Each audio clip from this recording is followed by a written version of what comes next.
So in the last video we discussed about charge and current. Now in this video we are going to look inside a metal wire. So from this diagram we are seeing that the purple line, the purple cylindrical thing is a metal wire. So and inside the metal wire there are some negative charges. That means there are some electrons. Now if you look at the details in this diagram, it shows a metallic bonding. So the bonding in metals is metallic bonding. So in metallic bonding we are seeing that there are a lot of positive charges. These are the positive ions. So when the metal atoms loses one electron, it becomes positive charge, and this is that electron. So the metal itself is neutral, it is not charged. Why? Because there are the same number of positive charges and negative charges. So the number of positive and negative charges are equal.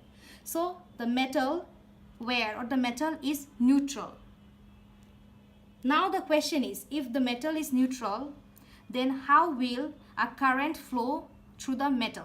So though the metal is neutral, but the electrons we are seeing here, it is delocalized. This means that the electrons will act as charge carriers. These electrons are free to move.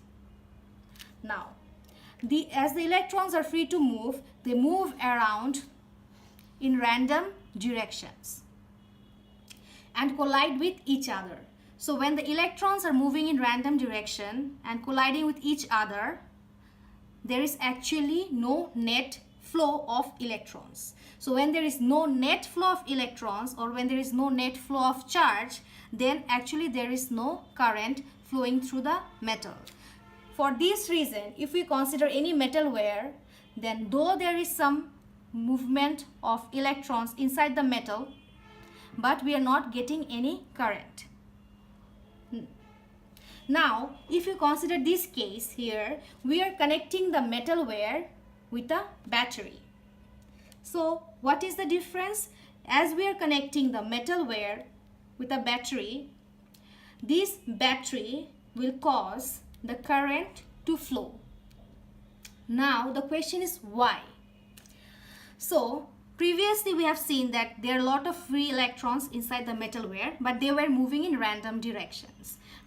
In this scenario, this battery will provide the electrons with some voltage, which will cause the electrons to move in a specific direction.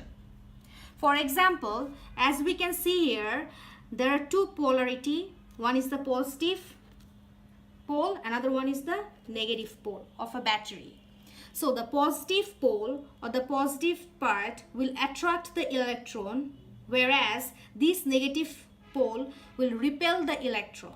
Therefore, the electron is going to move from the negative to the negative pole to the positive polarity of the battery. So as the electrons are being repelled by the negative, so they are moving away from the negative, and as the electron is negatively charged, it will be attracted by the positive, so the electron will move towards the positive. Thus, the electron will be moving from the negative pole to the positive polarity of the battery. Now, as the electron is flowing, therefore there is current flow. But the direction of the current flow and the direction of the electron flow in this diagram, as you can see, they are not in the same direction. Rather, they are in the opposite direction. The electron is flowing from the negative to the positive, whereas the current is flowing from the positive to the negative terminal of the battery. Why? Because the direction of current flow is always the opposite to the direction of electron flow, and this direction is known as the direction of conventional current.